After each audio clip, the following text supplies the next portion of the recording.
こんにちは、村雲です。私のスープラはご覧のように納車時からワイパーのビビリがありました。この対策として、フロントガラスの油膜取りなどを実施しましたが、さらなる対策としてワイパーゴムの交換にトライしました。今回使用したアイテムはガラコワイパー輸入車用です。助手席側が PY10、運転席側が PY11 となります。まずはワイパーを立てるため、垂直位置でワイパーをストップさせます。その後、純正ワイパーを取り外します。画像の位置を押し込むことによって外れますが、結構硬いのですっぽ抜けに注意してください。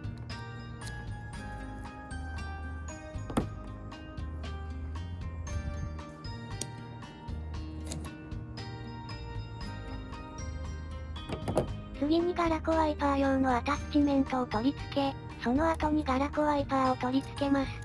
今回使用するアタッチメントは TL2 になります。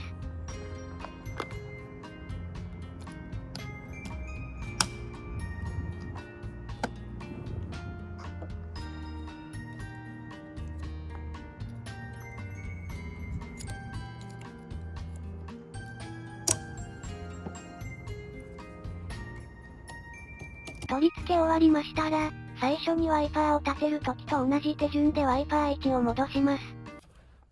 効果確認です。